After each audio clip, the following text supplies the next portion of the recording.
on the spiritual perspective too, I see some people are overloaded with the spirituality too. So like there's so much stuff going on, and sometimes that's also spinning their minds, and it's overwhelming. Like sometimes you want to say like, okay, the not isolation, but maybe seclusion is a good idea for you because it's too much overload of information which we can't handle. You Yeah. know, sometimes. Yeah. So I practice Anandamaga system of meditation.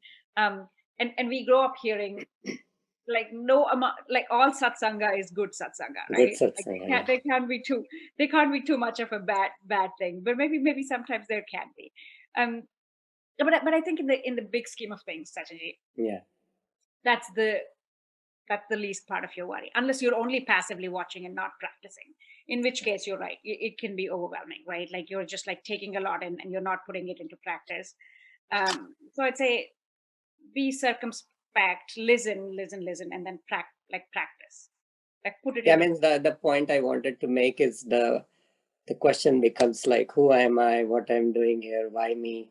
You know, so Who are it can go into those directions, Right, especially because we haven't there are many people who never right, have time or never thought of deep spiritual right, things.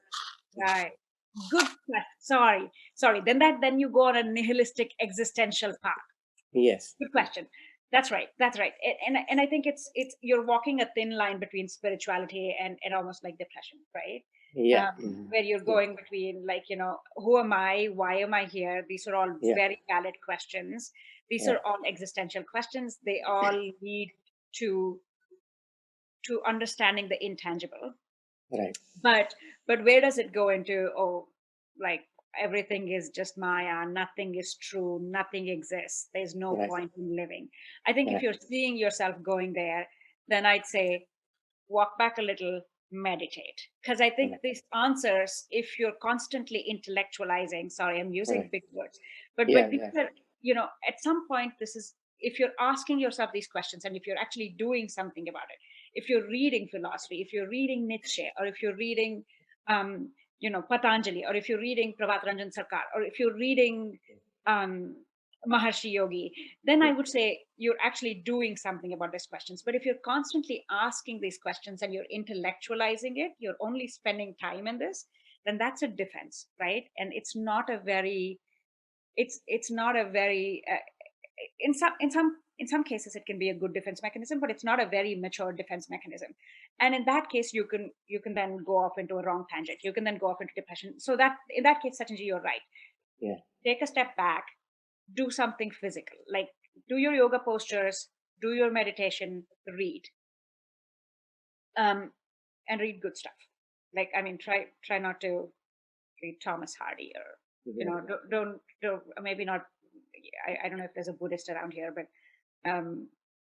maybe nihilism is not a good. Maybe this is not a good time to go cracking the nihilism code. Right. Right, yeah.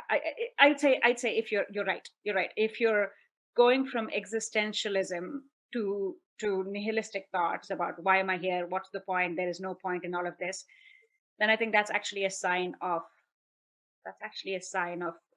an illness, right? and Yeah. and you have to treat it. You have to meditate, you have to do yoga postures, and if it gets to a point where you feel hopeless, then you have to see a psychologist, or see a therapist, or see a psychiatrist, because I think these are good questions, but these can easily you're walking a fine balance and you can easily fall off the path.